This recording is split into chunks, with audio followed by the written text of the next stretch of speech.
Hello everyone, welcome back to my channel, that is Jia Shanky Medical Education, and today's topic is about thalassemia. But before starting this video, I am requesting from all of you that please do subscribe my channel which is Jia Shanky Medical Education and share this video. चलिए आइए video को शुरू करते हैं। So guys, आज का हमारा topic जो है उसका नाम है थैलेसीमिया। तो thalassaemia is kind of a anaemia. अब हमें ये देखना पड़ेगा that what is anaemia. Anaemia क्या होता है? जब हमारी बॉडी के अंदर, जब बॉडी में आरबीसीज, हीमोग्लोबिन का रेशो कम हो जाता है, उसका नॉर्मल रेंज कम हो जाता है, तब अनीमिया कॉज होता है बॉडी के अंदर, राइट? सो अनीमिया का ही एक टाइप होता है थैलेसीमिया। ओके, सो थैलेसीमिया में देखिए क्या होता है कि जब ये देखिए for example this is our blood stream में जो आरबीसीज होते हैं वो फ्लो करते हैं, ठीक है। सो आरबीसीज का काम क्या होता है कि उसके अंदर हीमोग्लोबिन कंटेंट होता है, एंड जो हीमोग्लोबिन कंटेंट होता है वो ऑक्सीजन को हमारे लंग्स से लेकर जाता है वेरियस टाइप ऑफ टिश्यूज तक, हमारे वाइटल ऑर्गन्स तक लेके जाता है, एंड वहाँ से कार्बन डाइऑक्साइड को लेता है और हमारे लंग्स में वापस आता है उसको कार्बन डाइऑक्साइड को लेकर। और वो जो कार्बन डाइऑक्साइड है वो वापस सांस एक्सेल करने के जरिए हमारी बॉडी से बाहर आ जाता है, एक्सक्रीट आउट होता है, ठीक है। सो ये जो काम है वो हमारे आरबीसीज का काम है, जिस उसके अंदर जो हीमोग्लोबिन प्रेजेंट है हेल्थी अमाउंट में, उसका ये काम है, ठीक है। लेकिन ये जो हीमोग्लोबिन होता है, अगर आप ध्यान से देखिए, for example this is the normal structure of haemoglobin. तो जो हीमोग्लोबिन होता है वो दो चेन से मिलकर बना होता है, दो अल्फा और दो बीटा। सो आप देख सकते हो ये दो अल्फा चेन्स है, ठीक है, एंड ये दो बीटा चेन्स है। तो जो हीमोग्लोबिन होता है वो फोर चेन से मिलकर बना होता है, दो अल्फा एंड दो बीटा, ठीक है। ऑल्सो अगर मैं हीमोग्लोबिन को थोड़ा सा ब्रेक डाउन करूं तो आप ध्यान से देखेंगे, जो हीम का मतलब होता है, इसका मतलब होता है आयरन, ठीक है। एंड यहाँ पर जो ग्लोबिन है, ग्लोबिन का मतलब होता है प्रोटीन। क्या होता है? प्रोटीन, गाइस, ठीक है। सो प्रोटीन में क्या होता है ना, प्रोटीन का मतलब होता है सॉरी, ग्लोबिन का मतलब होता है प्रोटीन। सो यहाँ पर क्या है, प्रोटीन ग्लोबिन की जो चेन्स होती हैं वो अल्फा और बीटा होती है। तो दो अल्फा और दो बीटा, टोटल फोर चेन्स यहाँ पर इंक्लूडेड हैं, गाइस, ठीक है। सो क्या है कि फॉर एग्जांपल मान के चलिए, अगर दोनों ये अल्फा चेन्स में कोई डिफेक्ट आता है तो जो थैलेसीमिया माना जाएगा वो अल्फा चेन का माना जाएगा, अल्फा थैलेसीमिया है। अगर बीटा चेन में कोई डिफेक्ट आता है तो वो जो थैलेसीमिया होगा वो बीटा चेन का माना जाएगा। जैसे कि यहाँ पर आपको इस डायग्राम में मैंने दिखा रखा है कि देखिए क्या है, अल्फा थैलेसीमिया कब होता है? जब अल्फा थैलेसीमिया तब होगा जब अल्फा थैलेसीमिया की जो अल्फा की जो चेन्स है, ठीक है, ग्लोबिन चेन्स है, उसके अंदर कोई डिफेक्ट है या फिर वो अब्सेंट है, ठीक है, तो वो तो अल्फा थैलेसीमिया होगा। सेम ऐसे ही बीटा चेन में होगा कि बीटा चेन की जो चेन्स है वहां पर कोई डिफेक्ट है, ठीक है, या फिर वो अब्सेंट है, तो वो बीटा थैलेसीमिया होता है। मेजरली बीटा थैलेसीमिया ज्यादा देखने को मिलता है, and, वो ज्यादा ही वॉटसन होता है, ठीक है। सो आप ध्यान से देखिए, यहाँ पे क्रोमोसोम्स के बारे में भी लिखा है मैंने, क्रोमोसोम 16, क्रोमोसोम 11, ठीक है। सो ये क्या है, ठीक है। सो इससे पहले पहले आपको क्या देखना है, ये चीज देखिए आप कि यहाँ पर अब मैंने बताया कि जो ब्लड स्ट्रीम है उसके अंदर आरबीसी होते हैं। ये एक हेल्दी आरबीसी है जिसके अंदर हीमोग्लोबिन कंटेंट होता है। हीमोग्लोबिन कंटेंट के स्ट्रक्चर में क्या है, चार चेन है, दो अल्फा और दो बीटा, ठीक है। सो इसका हीमोग्लोबिन का काम क्या है, ऑक्सीजन को ट्रैप करेगा, लंग से वेरियस टिश्यूज तक लेकर जाएगा। सो ये नॉर्मल फंक्शन हमारी बॉडी में होता है। जब ये जो चेन्स है, इन चेन्स में जब अल्फा में कोई चेन में प्रॉब्लम आती है तो अल्फा थैलेसीमिया कॉज होता है, जिसको अल्फा ग्लोबिन जीन डिलीशन भी कहते हैं। एंड अगर बीटा में कोई प्रॉब्लम आती है तो बीटा थैलेसीमिया होता है, जिसको बीटा ग्लोबिन जीन डिलीशन के नाम से जाना जाता है। बेसिकली ये थैलेसीमिया का टाइप है, ठीक है, दो टाइप के होते हैं। नाउ ये जो चेन्स है, अल्फा चेन, बीटा चेन, इनको बनाने के लिए हमारी बॉडी में क्रोमोसोम्स होते हैं, ठीक है। सो क्रोमोसोम जो नंबर 16 होता है, ये जो क्रोमोसोम नंबर 16 है, यहाँ पे थोड़ा सा आप जूम कर लेते हैं यहाँ पे,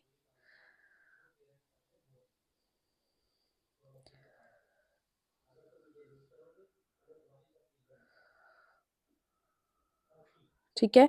सो गाइस क्या है कि अगर थैलेसीमिया के बारे में बात करें, अल्फा थैलेसीमिया के बारे में मैं बात करूं, सो देखिए क्या है कि नॉर्मल हम समझते हैं कि जो हीमोग्लोबिन है, हीमोग्लोबिन में अल्फा भी चेन है और बीटा भी चेन है, फिर for example. So alpha chain को बनाने के लिए जो रिस्पॉन्सिबल है chromosome, that is the chromosome number 16, and beta के लिए क्रोमोसोम नंबर 11। यहाँ पर जो जीन्स है उसके बाद देखिए, अल्फा चेन को बनाने के लिए जो जीन इन्वॉल्व है वो टोटल 4 जीन इन्वॉल्व होते हैं। कितने होते हैं? 4 होते हैं। एंड जो बीटा को बनाने के लिए होते हैं यहाँ पे टोटल 2 जीन्स इन्वॉल्व होते हैं। कितने होते हैं? 2 जीन्स इन्वॉल्व होते हैं। यहाँ पर 4 जीन्स कौन से हैं वो देखिए आप। यहाँ पर 4 जीन जो है वो हीमोग्लोबिन, अडल्ट में देखिए, अडल्ट में हम सबको पता है जो हीमोग्लोबिन होता है वो HbA होता है। कौन सा होता है? HbA। ठीक है, सो इसका क्या है, 4 जीन होंगे तो HbA1 और HbA2। ठीक है, सो यहाँ पर जो होगा रिस्पॉन्सिबल जीन वो होगा HbBB। ठीक है, ए से क्या है? अल्फा नाम है, बी से क्या है? बीटा नाम है। ठीक है, अब क्वेश्चन अराइज होता है कि मैम आपने तो बोला है कि 4, यहाँ पर क्वेश्चन अराइज ये होता है कि अल्फा के लिए तो 4 जीन्स हैं और यहाँ पर आप 2 बता रहे हो, और बीटा के लिए 2 बता रहे हो, यहाँ पर एक ही जीन है। तो यहाँ से पहले आप एक चीज देखिए कि हमारी बॉडी के अंदर जो क्रोमोसोम्स होते हैं वो पेयर में होते हैं। कितने होते हैं? 23 क्रोमोसोम्स होते हैं, जिसमें से 22 जो होते हैं वो ऑटोसोमल क्रोमोसोम्स होते हैं, और जो 1 होता है वो 6 क्रोमेटिन होता है, जिसके अंदर एक्स और वाई के 2 पेयर होते हैं, या तो एक्स एक्स या फिर एक्स एक्स वाई। ठीक है, ये होते हैं, ये हम सभी को पता है इसके बारे में, राइट। तो ऑटोसोमल क्रोमोसोम, ये जो क्रोमोसोम नंबर 16 और 11 है, ये हैं, ये ऑटोसोमल क्रोमोसोम के टाइप है। ठीक है, इसमें आते हैं, ये 16 और 11 जो है ऑटोसोमल क्रोमोटाइप में आते हैं। तो अगर क्रोमोसोम नंबर 16 में कोई डिफेक्ट आता है तो अल्फा चेन में डिफेक्ट आएगा। क्रोमोसोम नंबर 11 में कोई डिफेक्ट आता है तो बीटा चेन में डिफेक्ट आएगा। अब क्योंकि जो क्रोमोसोम है वो हमारे पेयर में प्रेजेंट होते हैं, तो एक पेयर मैंने आपको ये बता दिया, और एक और पेयर जो है वो दूसरे क्रोमोसोम पे प्रेजेंट होगा, तो टोटल 4 क्रोमोसोम होंगे। ऐसे ही यहाँ पर एक पेयर ये रहा, और दूसरा क्रोमोसोम का एक और पेयर उठाएंगे तो वो टोटल 2 क्रोमोसोम्स हो गए। ठीक है, तो बेसिकली दो, यहाँ पे 4 जीन इन्वॉल्व है, यहाँ पे 2 जीन इन्वॉल्व है। ठीक है, ये ध्यान रखना है। अल्फा में 4 जीन इन्वॉल्व होते हैं, बीटा में 2 जीन्स इन्वॉल्व होते हैं। इसका क्रोमोसोम कौन सा है? अल्फा का वो 16 होता है, बीटा का 11 होता है। सो गाइस, अगर क्रोमोसोम नंबर 16 पे कोई इफेक्ट आता है, या फिर उसमें कोई क्रोमोसोम अब्सेंट होता है, जिसकी वजह से जो जीन है, वो जो चेन है अल्फा की, वो या तो खराब होगी, या फिर उसमें कोई डिफेक्ट होगा, या फिर वो अब्सेंट होगी, तो क्या, कौन सा थैलेसीमिया होगा? अल्फा थैलेसीमिया होगा। ऐसे ही अगर क्रोमोसोम नंबर 11 में कोई डिफेक्ट है, ठीक है, या फिर उसमें कोई जीन अब्सेंट है, ठीक है, तो उसमें बीटा थैलेसीमिया माना जाता है। ये एक आपको मैंने ओवरव्यू दिया है, ताकि आपको अब मैं जो स्टडी करवाऊंगी वो आपको अच्छे से समझ आए। और यहाँ तक भी अगर कोई डाउट है तो टेंशन ना ले, क्योंकि ये मैंने सिर्फ आपको नॉर्मल सी चीज बताई है, मैं इसको एग्जैक्टली आपको बहुत अच्छे से अभी बताने वाली हूँ, तो वीडियो में एंड तक बने रहें। ओके, देखिए, inherited blood disorder characterised by reduced haemoglobin production leading to anaemia. जो थैलेसीमिया है ये एक इनहेरिटेड ब्लड डिसऑर्डर है। क्या है ये? इनहेरिटेड ब्लड डिसऑर्डर है, और साथ में इसको ऑटोसोमल रिसेसिव डिसऑर्डर भी कहते हैं। ऑटोसोमल तो पता ही दिया मैंने आपको, क्रोमोसोम में 23 पेयर्स होते हैं, जो 22 पेयर्स है वो ऑटोसोमल होते हैं। ठीक है, तो ऑटोसोमल रिसेसिव क्या है? रिसेसिव में क्या होता है? 2 टाइप के डिसऑर्डर होते हैं, एक रिसेसिव और एक डोमिनेंट। डोमिनेंट का मतलब क्या है कि अगर बॉडी में कोई बीमारी है तो वो आगे जाके जनरेशन में जानी ही जानी है। रिसेसिव का मतलब क्या है कि अगर है बॉडी में कोई बीमारी, अगर वो ट्रेट कंडीशन में है, मतलब कि 2 जीन्स के ना होकर, 2 जीन्स में वो बीमारी ना अवेलेबल होकर एक ही जीन में है, तो वो जरूरी नहीं है कि वो आगे जाकर अ, बच्चों को इनहेरिटेड होगी या नहीं होगी। ठीक है, तो एग्जैक्टली मैं आपको रिसेसिव का मतलब अभी और अच्छे से बताऊंगी, ताकि आपके दिमाग में वो प्रॉपरली फिट हो जाए। ठीक है, लेकिन उससे पहले आप ये देखिए, इनहेरिटेड ब्लड डिसऑर्डर है, ठीक है, जिसके अंदर हीमोग्लोबिन का प्रोडक्शन बंद हो जाता है, रिड्यूस हो जाता है, जिसकी वजह से थैलेसीमिया कॉज होता है, अनीमिया कॉज होता है। ओके, नॉर्मल आरबीसीज, नॉर्मल अगर मैं आपको पिक्चर दिखाऊंगी तो एक नॉर्मल पिक्चर में आरबीसीज का अमाउंट बहुत अच्छा होता है। ठीक है, एंड थैलेसीमिया क्या है, इसमें आप देख सकते हो कि आरबीसीज का अमाउंट कम है, साथ में जो आरबीसीज है उसकी जो मेम्ब्रेन है वो भी काफी खराब हो रखी है। ठीक है, रूडिमेंट्री हो रखी है, रप्चर हो रखी है। ऐसा क्यों है? थैलेसीमिया के केसेस में क्या है कि हीमोग्लोबिन है, हीमोग्लोबिन के अंदर जो चेन्स है, अगर उनमें से किसी में कोई डिफेक्ट है तो जो हीमोग्लोबिन है वो प्रेसिपिटेट कर जाता है। प्रेसिपिटेट करने की वजह से क्या होता है? प्रेसिपिटेट करने की वजह से क्या होता है कि जो हीमोग्लोबिन का जो आउटर मेम्ब्रेन होता है वो धीरे धीरे खराब होना शुरू हो जाता है, श्रिंक होना शुरू हो जाता है। थैलेसीमिया की वजह से जो आरबीसी का जो आउटर मेम्ब्रेन है वो खराब होना शुरू हो जाता है। ठीक है, जिसकी वजह से क्या है? थैलेसीमिया कॉज होता है, और जो आरबीसीज है कुछ इस तरीके के दिखने लग जाते हैं, और उनका लाइफ स्पेन कम हो जाता है। ठीक है, ये है चीज। उसके बाद क्या है? Results from mutation in genes let me clear it out पहले। So results from mutation in genes responsible for haemoglobin production, ठीक है। तो जीन्स के अंदर जब म्यूटेशन होती है जिसकी वजह से हीमोग्लोबिन प्रोडक्शन होता है, that leads to defective haemoglobin chain synthesis. तो ये जो जीन है अगर इसके अंदर कोई बदलाव आता है, ठीक है, इनके अंदर म्यूटेशन होती है, इनके अंदर कोई डिफेक्ट आता है जिसकी वजह से डिफेक्टिव हीमोग्लोबिन चेन बनती है और थैलेसीमिया कॉज होता है। The production of one or more globin chains within the haemoglobin molecules is reduced. देखिए हीमोग्लोबिन मॉलिक्यूल में क्या है, जो ग्लोबिन चेन है 4 होती है, अगर उनमें से कोई भी एक या उससे ऊपर कोई चेन नहीं बनती है तो जो हीमोग्लोबिन का कंटेंट है वो रिड्यूस होने लग जाता है, कम होने लग जाता है। व्हेन दिस अकर, जब ये होता है, the imbalance in this configuration of the haemoglobin, तो हीमोग्लोबिन का जो स्ट्रक्चर है वो खराब होता है, कॉजेज इट टू प्रेसिपिटेट, जिसकी वजह से जो हीमोग्लोबिन है वो प्रेसिपिटेट होना लग जाता है, ठीक है, आपस में चिपकना शुरू हो जाता है, किसमें, आरबीसीज के अंदर, ठीक है, अपने आप ही हीमोग्लोबिन चिपकना शुरू हो जाता है क्योंकि उसके अंदर जो चेन्स है वो है ही नहीं। उसके बाद this increases the rigidity of RBCs, जिसकी वजह से जो आरबीसीज रहता है वो रिजिड हो जाते हैं, कठोर हो जाते हैं, एंड वो सर्कुलेट नहीं कर पाते हैं ब्लड वेसल्स में। दस the premature destruction of RBCs, इसकी वजह से जो आरबीसीज है वो प्रीमेच्योर ही डिस्ट्रक्ट होने शुरू हो जाते हैं। तो मैं आपको एक दोबारा से बताऊं, देखिए मान के चलिए this is the normal RBC, normal RBC के अंदर हीमोग्लोबिन का कंटेंट है, ठीक है। ये जो हीमोग्लोबिन कंटेंट है ऑक्सीजन को लंग से लेता है, ठीक है, लंग से लेने के बाद अपने आप अपने साथ बाइंड अप कर रहा है, तो देखिए ऑक्सीजन का कलर चेंज हो गया, ठीक है, हीमोग्लोबिन का कलर चेंज हो गया। देन उसके बाद वो टिश्यूज तक जाता है, वहां पर ऑक्सीजन को रिलीज कर देता है एंड वहां से कार्बन डाइऑक्साइड को लेता है और वापस लंग्स में जाता है। ये काम है आरबीसीज के अंदर प्रेजेंट हीमोग्लोबिन का। लेकिन अगर इस हीमोग्लोबिन की ही किसी चेन में डिफेक्ट आ रहा है तो जो आरबीसीज है ना, जो जैसे यहाँ पर अलग अलग पड़े हुए ऐसे नहीं होंगे, वो क्या करेंगे ना, प्रेसिपिटेट हो जाएंगे, चिपक जाएंगे, जिसकी वजह से जो आरबीसी का जो शेप है वो सिकुड़ना शुरू हो जाएगा, खराब हो जाएगा, ठीक है, रिजिड हो जाएंगे और वो वक्त से पहले ही डाई होना शुरू हो जाएंगे, ठीक है। सो ये थैलेसीमिया में होता है। Now let us discuss about the classification of thalassemia. The thalassemia is classified into two groups. Two groups में इसको classify किया है according to the mutation और deletion of the globin chain. Mutation या फिर deletion, globin chain के ऊपर क्या mutation हो रहा है या globin chain present है या नहीं है, उसके accordingly इसको दो टाइप में डिवाइड किया गया है जो कि आप सबको ऑलरेडी पता है, अल्फा थैलेसीमिया और beta thalassaemia. The severity of alpha and beta thalassemia depends on how many of the 4 genes of alpha globulin और 2 genes of beta globulin is missing. मैंने आपको क्या बताया कि जो अल्फा जीन है उसके लिए 4 जीन्स लगते हैं, बीटा जीन के लिए 2 जीन्स लगते हैं, राइट, बताए थे मैंने। तो सिवियरिटी इसी के ऊपर डिपेंड है कि अल्फा के ये जो 4 जीन्स है इनमें से कितने जीन मिसिंग है, ज्यादा जीन मिसिंग हो गए तो उतनी ज्यादा सीवियर होगी ये डिजीज, उतनी ज्यादा खतरनाक होगी। ऐसे बीटा में से अगर ज्यादा दोनों ही जीन डिफेक्टिव है या मिसिंग है तो उतना ही ये सीरियस होगा, ठीक है। तो ये चीज बताई जा रही है। थैलेसीमिया के बारे में और बात करें तो 2 होते हैं इसके, अल्फा और बीटा, ये सबको ही पता है। 4 जीन्स इनमें इन्वॉल्व होते हैं, इसमें 2 जीन्स इन्वॉल्व होते हैं, ठीक है। अब जो अल्फा थैलेसीमिया है इसकी कैटेगरी दिखा रखी है कि 4 टाइप का होता है अल्फा थैलेसीमिया। एक साइलेंट कैरियर स्टेट होती है, ठीक है, जिसके अंदर कोई सिम्टम्स शो नहीं होते हैं, अल्फा थैलेसीमिया ट्रेट होता है, बताऊंगी अभी क्या है। हीमोग्लोबिन एच डिसीज होती है जिसमें तीनों के तीनों जो चेन्स है उनमें डिफेक्ट पाया जाता है, और एलेसीमिया थ्रेट में 2 चेन्स में डिफेक्ट पाया जाता है। एंड देन हाइड्रोप्स फेटालिस में क्या होता है कि प्रॉपर ही ये थैलेसीमिया का डिजीज होता है फीटस के अंदर, और उसमें क्या होता है फीटस या तो वॉर्म में ही डेथ हो जाता है या फिर आफ्टर डिलीवरी वो डेड हो जाता है, ठीक है, उसमें हीमोलाइसिस होने लग जाती है। बीटा थैलेसीमिया में क्या है, ट्रेट कंडीशन होती है, थैलेसीमिया इंटरमीडिया होता है एंड थैलेसीमिया मेजर होता है, एनीमिया के नाम से जानते हैं, ठीक है। सो देखिए यहाँ पर अब मैं आपको बताऊंगी कि रिसेसिव ऑटोसोमल डिसऑर्डर ये कैसे है, साथ में ये कैटेगरी जो ट्रेट है कैरियर है ये क्या है ये बताती हूँ, ठीक है।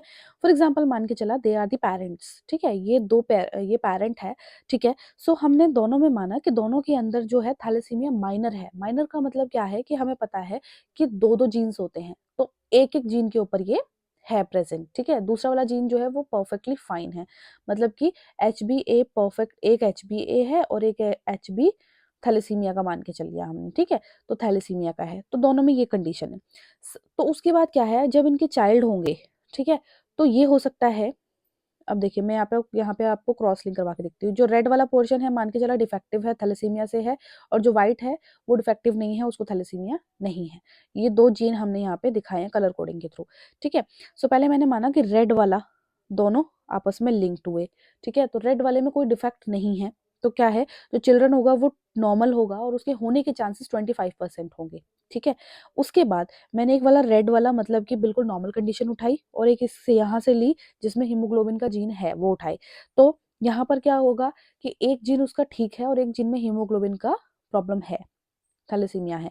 अगेन फिर मैंने यहाँ पे ये दोनों कंडीशन हो गई। अब मैंने इसका जो है डिफेक्टिव वाला पोर्शन उठाया और एक इसका बिल्कुल ठीक वाला पोर्शन उठाया, तो भी यहाँ पे क्या प्रॉब्लम हो रही है कि एक जीन इसका बिल्कुल ठीक है और एक जीन में थैलेसीमिया का प्रॉब्लम है, ठीक है। तो ये 2 हो गई। नाउ अब मैंने लास्ट वाला उठाया, तो लास्ट वाले में क्या था कि लास्ट वाला मैंने ये उठाया, ठीक है। लास्ट वाले में सॉरी ये उठाएंगे हम बिल्कुल खराब वाला जिसमें थैलेसीमिया का पूरा कंडीशन है और इसका भी थैलेसीमिया पूरा कंडीशन। तो ये जो है ये थैलेसीमिया मेजर माना जाएगा, रेस्ट ऑफ विल बी, एक तो नॉर्मल कंडीशन होगी, इन दोनों को हमने माइनर बोल दिया या फिर ट्रेट बोल दिया या फिर कैरियर बोल दिया। मतलब कि ये एक तो नॉर्मल कंडीशन है, ये 4 कंडीशंस आई तो इज इक्वल टू 100, तो 25% चांसेस तो ये हैं कि जो बेबी होगा उसके अंदर will be no thalassaemia. 25% chances ये हो सकते हैं कि बेबी के अंदर अगर दोनों का ही डिफेक्टिव जीन चला गया तो बेबी के अंदर थैलेसीमिया होना ही होना है, ठीक है। तो उस कंडीशन में क्या होगा, या तो बच्चा पेट में ही मदर के मर जाएगा या फिर डिलीवरी होते ही मर जाएगा, हीमोलाइसिस होने लग जाएगी, ठीक है। 50% चांसेस ये हैं कि बेबी के अंदर कैरियर होगा, वो ट्रेट होगा, मतलब कि उसके अंदर वो जीन अवेलेबल है लेकिन उसको कोई सिम्टम्स शो नहीं होंगे, बेबी को कोई प्रॉब्लम नहीं आएगी, ठीक है। लेकिन वो आने वाली जनरेशन में उसको इनहेरिट कर सकता है। तो ये चीज है, इसको हम बोलते हैं कैरियर, ये जीन को कैरी कर रहा है। आई होप सो ये आपको क्लियर हो गया होगा, ठीक है। ठीक है। सो अल्फा थैलेसीमिया के बारे में बात करें, so alpha thalassemia occurs when one or more of the 4 jeans, हमें पता है कि अल्फा थैलेसीमिया में 4 जीन्स लगती हैं, तो उनमें से एक या एक से ज्यादा जीन में म्यूटेशन है या फिर उनमें से कोई एक क्रोमोसोम मिसिंग है, क्रोमोसोम नंबर 16 पे ये जीन्स अवेलेबल है, ठीक है। तो कंडीशन जो है अल्फा थैलेसीमिया की वो उतनी ही ज्यादा सीवियर होगी, उतनी ही ज्यादा खतरनाक होगी, ठीक है। सो उसके अकॉर्डिंगली इसको डिवाइड किया गया है, ठीक है। तो देखिए पहले है साइलेंट कैरियर। साइलेंट कैरियर का मतलब तो आपको समझ आ गया कि एक जीन तो उसका थैलेसीमिया वाला है और एक जीन बिल्कुल ठीक है। तो साइलेंट कैरियर का मतलब क्या है, वन जीन इज अफेक्टेड, एक जीन अफेक्टेड है, ठीक है। यूजुअली नो सिम्टम्स, इस वजह से उसके अंदर कोई सिम्टम्स नहीं आएंगे, ठीक है। Then second one is a alpha thalassemia trait, ठीक है, जिसको हम माइनर थैलेसीमिया के नाम से जानते हैं। उसमें क्या है कि 2 जीन्स अफेक्टेड होते हैं, टोटल 4 जीन में से 2 जीन यहाँ पे अफेक्ट हो रहे हैं, जिसको हम माइल्ड थैलेसीमिया कहते हैं या फिर माइनर थैलेसीमिया कहते हैं। उसमें भी नो सिम्टम्स नहीं आते। Third one will be the haemoglobin H disease. Haemoglobin H disease में क्या होगा कि 4 जीन्स में से 3 जीन्स जो है वो अफेक्ट होते हैं, जिसकी वजह से मॉडरेट टू सीवियर एनीमिया हो सकता है, ठीक है। माइल्ड एनीमिया भी हो सकता है या फिर सीवियर एनीमिया भी हो सकता है, एंड उसमें हेल्थ कॉम्प्लिकेशंस दिखते हैं। Then alpha thalassemia major, major को हाइड्रोप्स फिटालिस भी कहते हैं। तो इसमें क्या है, डिलीशन ऑफ ऑल 4 जीन्स, चारों के चारों जीन ही अवेलेबल नहीं है या फिर वो खराब हो गई हैं।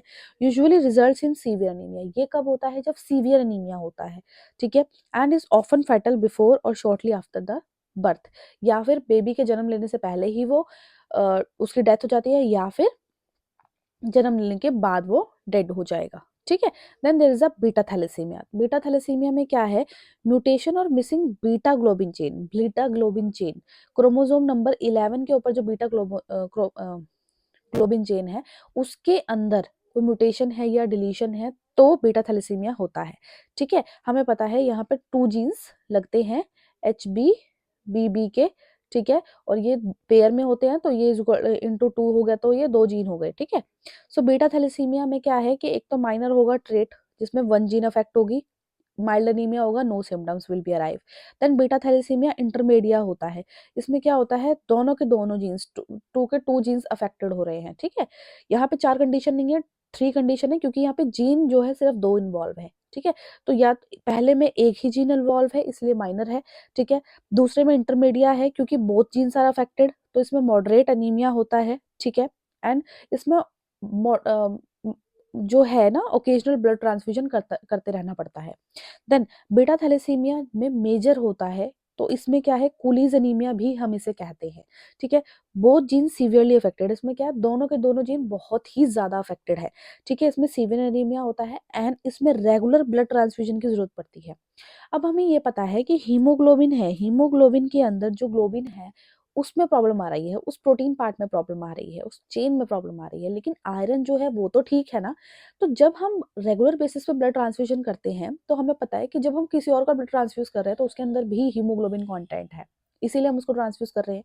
तो एक तो पर्सन का खुद का आयरन, एक सामने से आयरन आ रहा है, तो उसके अंदर आयरन जो है वो बहुत ज्यादा बढ़ जाता है, ठीक है। तो इसीलिए मैनेज करना पड़ता है, आयरन के ओवरलोड को मैनेज करना पड़ता है, उसके लिए भी ट्रीटमेंट चलाना पड़ता है, ठीक है। तो हम सबको पता है कि हर चीज हद से ज्यादा भी नुकसान करती है बॉडी को, ठीक है।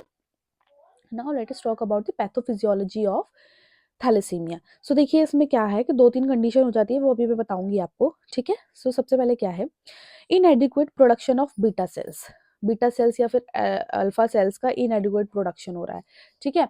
देन उसके बाद क्या है, इनसफिशिएंट इरिथ्रोपोइसिस, जब सेल ये जो थैलेसी ये जो हीमोग्लोबिन के जो चेन्स है, बीटा हो चाहे अल्फा हो, अगर इनमें कोई प्रॉब्लम आ रही है तो जो हीमोग्लोबिन कंटेंट है वो अच्छे से नहीं बनेगा। जब हीमोग्लोबिन कंटेंट अच्छे से नहीं बनेगा तो जो इरिथ्रोपोइसिस है, जो इरिथ्रोसाइट का बनना है वो इफेक्टिव होगा, ठीक है, वो अच्छे से नहीं होगा, ठीक है। जिसकी वजह से आरबीसीज के अंदर जो हीमोग्लोबिन का परसेंटेज है वो धीरे धीरे डाउन होता जाएगा, ठीक है। जब ऐसा डाउन होने लग जाएगा तो जो हमारी बोन मैरो है वो कंपनसेट करना शुरू करती है, वो एक्सेसिव वर्क करना शुरू करती है, ठीक है। और जिसकी वजह से वो टेंड टू एक्सपेंड, वो एक्सपेंड हो जाती है, बड़ी हो जाती है, अपने साइज को चेंज कर लेती है। जिसकी वजह से क्या होता है, फ्रंटल बोजिंग होती है, ये इसको कहते हैं, फ्रंटल बोजिंग हो जाती है। टिपिकली मैक्सिलरी प्रोमिनेंस होता है, ये जो हमारे पार्ट होते हैं ये स्ट्रक्चर चेंज हो जाता है, ठीक है। ये नॉर्मल स्ट्रक्चर है और नॉर्मली कैसा हो जाता है, थैलेसीमिया में कुछ इस तरीके का हो जाता है, ठीक है। सो ये प्रॉब्लम इसमें अराइव होने लग जाती है, ये इसकी पैथोफिजियोलॉजी है।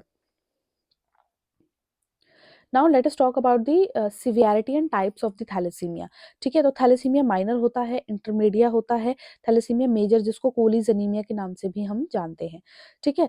तो देखिए क्या है, जो माइनर है हम सबको ही पता है कि उसमें एक ही चेन अफेक्टेड होती है, इसलिए वो एसिम्टोमेटिक होती है और माइल्ड एनीमिया होती है। इंटरमीडिया, ठीक है, इंटरमीडिया में क्या है कि सारी चेन्स अफेक्टेड होती है, वो मॉडरेट टू सिवियरिटी में भी जाता है, सिम्टम्स शो करता है, और जिसमें क्या होता है, बोन डिफॉर्मेलिटी होती है, जो बोन की शेप है वो चेंज होती जाती है क्योंकि जो बोन मैरो है वो कंपनसेट कर रही है। थैलेसीमिया मेजर में कोलीज एनीमिया होता है, इसमें सीवियर सिम्टम्स शो होते हैं including severe anaemia, severe anaemia होता है इसमें, बोन डिफॉर्मेलिटीज, जो बोन है उसका स्ट्रक्चर चेंज होता है, ऑर्गन इश्यूज होते हैं, and typically appearing with in the first 2 years of life, ठीक है। और जो फर्स्ट 2 years होता है उसमें ये दिखना शुरू हो जाता है। डायग्नोस्टिक टेस्ट के बारे में बात करें हम थैलेसीमिया के, तो इसमें देखिए आप क्या कर सकते हो, फैमिली की हिस्ट्री लेनी पड़ती है, क्लिनिकल फीचर्स देखने पड़ते हैं, सेट कंप्लीट ब्लड काउंट अगर हम उसमें देखेंगे तो उसमें हमें आरबीसीज का जो स्ट्रक्चर है वो दिखेगा, ठीक है। हीमोग्लोबिन का इलेक्ट्रोफोरेसिस कर सकते हैं आप, तो उसमें आपको पता लग जाएगा कि कौन सी चेन में प्रॉब्लम है, ठीक है। जेनेटिक टेस्टिंग भी हम इसमें कर सकते हैं। माइक्रोसाइटिक हाइपोक्रोमिक दिखेगा, माइक्रोसाइटिक का मतलब क्या होता है, सेल्स जो होते हैं वो छोटे हो जाएंगे नॉर्मल अपने साइज से। हाइपोक्रोमिक में क्या होता है, हाइपो का मतलब होता है लेस और क्रोमिक मतलब कलर। तो हीमोग्लोबिन हमें पता है कि जो हीमोग्लोबिन कंटेंट होता है उसकी वजह से जो आरबीसीज होता है उसका कलर रेड होता है, राइट। तो लेकिन अगर हीमोग्लोबिन में ही प्रॉब्लम है तो जो आरबीसीज का कलर है वो कम हो जाएगा, वो हाइपोक्रोमिक हो जाएगा। देन आयरन स्टडीज करनी पड़ेगी, सीरम फेरेटिन देखते रहना पड़ेगा क्योंकि अगर ब्लड बार बार ट्रांसफ्यूज हो रहा है तो, ठीक है। नाउ ट्रीटमेंट के बारे में बात कर लेते हैं। तो माइल्ड और ट्रेट थैलेसीमिया के लिए क्या कर सकते हैं कि कोई रिक्वायरमेंट की जरूरत नहीं होती है ट्रीटमेंट की, क्योंकि वो कोई सिम्टम्स ही नहीं शो करता है, ठीक है। रेगुलर मॉनिटरिंग करना रहता है बस ब्लड काउंट का, कि ब्लड काउंट कम नहीं होना चाहिए, यही है बस, ठीक है। अब इंटरमीडिया या फिर मेजर के लिए, जिसको हम कूलीज एनीमिया भी थैलेसीमिया भी कहते हैं, उसके लिए ये बता रहे हैं। तो इसमें रेगुलर बेसिस पे ब्लड ट्रांसफ्यूजन करते रहना पड़ता है, आयरन चिलेशन थेरेपी देनी पड़ती है, क्योंकि मैंने बताया आपको जो ब्लड ट्रांसफ्यूज है वो करना पड़ता है, तो जो अपना खुद का आयरन और बाहर से आने वाला आयरन ओवर हो गया है तो आयरन को चिलेट करना पड़ता है। तो आयरन ओवरलोड ना हो इसके लिए हम कुछ मेडिसिन दे सकते हैं, डिट्रॉक्सामाइन, डिट्रॉक्सासिरोक्स, ठीक है। तो ये मेडिसिन दी जाती हैं। फॉलिक एसिड के सप्लीमेंट्स दिए जा सकते हैं ताकि आरबीसीज की जो मैचुरेशन है वो हो सके। बोन मैरो में स्टेम सेल्स जो होते हैं उनको ट्रांसप्लांट किया जा सकता है, क्योंकि वो अच्छे आरबीसीज को बनाने के लिए हेल्पफुल रहेंगे। तो ठीक है, पोटेंशियली क्यूरेटिव है ये, ठीक है, बहुत अच्छा काम करता है ये, स्पेशली इन चिल्ड्रन, खासकर बच्चों में। लेकिन इसके लिए सुटेबल ब्लड डोनर मिलना बड़ा इंपॉर्टेंट है। तो ज़्यादातर ये सिबलिंग्स में ही पाया जाता है कि जो सिबलिंग्स हैं उनके ही बोन मैरो आपस में ज़्यादातर मैच करते हैं। तो वो अगर हो जाता है तो ये बहुत अच्छी बात हो जाती है कि बोन मैरो ट्रांसप्लांट हो जाए। स्प्लेक्नो काफ़ी बार जो स्प्लीन है उसको भी रिमूव करना पड़ जाता है। क्यों रिमूव करना पड़ता है? क्योंकि आरबीसीज है, आरबीसीज में डिफेक्ट आ रहा है। तो जो आरबीसीज है वो स्प्लीन के पास जा रहे हैं, तो स्प्लीन को क्या लग रहा है कि ये खराब है, इसको डिस्ट्रक्शन करना है, तो स्प्लीन जो है उसको तोड़ना शुरू कर देता है धीरे धीरे। धीरे धीरे स्प्लीन भी खराब होना शुरू हो जाता है, तो उसको रिमूव भी करना पड़ता है। लेकिन अगर ऐसी कंडीशन आती है तो हमें पता है जो स्प्लीन है हमें इन्फेक्शन से बचाता है, तो उसके लिए हमें फिर वैक्सीनेशन लेनी पड़ेगी बहुत सारी। हाइड्रोक्सीयूरिया ये एक मेडिसिन है जो कि कैंसर के लिए से बचाने के लिए यूज़ की जाती है, तो काफ़ी बार ऐसी कंडीशन भी आती है। जीन थेरेपी दी जा सकती है टू इंक्रीज एचबीएफ, हीमोग्लोबिन एफ। जो हीमोग्लोबिन एफ है वो फीटल हीमोग्लोबिन होता है। हमें पता है ये जो डिसऑर्डर है थैलेसीमिया का, ये अडल्ट हीमोग्लोबिन का डिसऑर्डर है, ना कि फीटल हीमोग्लोबिन का। जो अडल्ट हीमोग्लोबिन है उसमें बीटा और अल्फा चेन होती है, लेकिन हीमोग्लोबिन एफ में फीटल में अल्फा और गामा चेन होती है। ठीक है, तो जब हमारी बॉडी है ना, हमारी बॉडी बहुत स्मार्ट है, तो उसे पता है वो खुद से बहुत कोशिश करती है कि वो बचा सके। तो बोन मैरो क्या करता है ना, उसके अंदर क्या होता है कि जो प्रिकर्सर्स होते हैं जो फीटल हीमोग्लोबिन को बनाते हैं उसको रीएक्टिवेट करती है, ताकि बॉडी जितना हो सके उतना ज़्यादा फीटल हीमोग्लोबिन को बना सके। इसीलिए जो बोन मैरो है वो कंपनसेट करने लग जाती है और एक्सपेंड हो जाती है, ठीक है? तो उसके लिए हम क्या कर सकते हैं ना, जीन थेरेपी दे देते हैं कि फीटल हीमोग्लोबिन ज़्यादा प्रोड्यूस हो सके। क्योंकि ये जो थैलेसीमिया का डिफेक्ट है वो हीमोग्लोबिन अडल्ट का है, ना कि फीटल का है। तो अगर फीटल हीमोग्लोबिन होगा तो वो ऑक्सीजन को ट्रैप भी अच्छे से करेगा और वाइटल ऑर्गन्स तक अच्छे से लेके जाएगा, ताकि वाइटल ऑर्गन्स की डेथ ना हो, ठीक है? सो ये इसका ट्रीटमेंट है। So guys that was it for this video. ये था आज का हमारा वीडियो जिसमें हमने थैलेसीमिया के बारे में जाना। आई होप सो ये आपके लिए वीडियो बहुत यूजफुल रहे। अगर आपको ये वीडियो समझ आया है, अगर आपको यूजफुल रहता है, तो आप सभी से रिक्वेस्ट है कि आप मेरे चैनल को सब्सक्राइब कर लें, जिसका नाम है जिया शेंकी मेडिकल एजुकेशन। सब्सक्राइब करने के साथ साथ लाइक करें, शेयर करें वीडियो को फ्रेंड्स, कलीग एंड क्लासमेट के साथ। कमेंट करें कैसा लगा वीडियो, कहाँ से मेरी वीडियो वॉच कर रहे हैं, जरूर बताएं, जानकर बड़ी खुशी होती है। And please to support women empowerment. Thank you very much.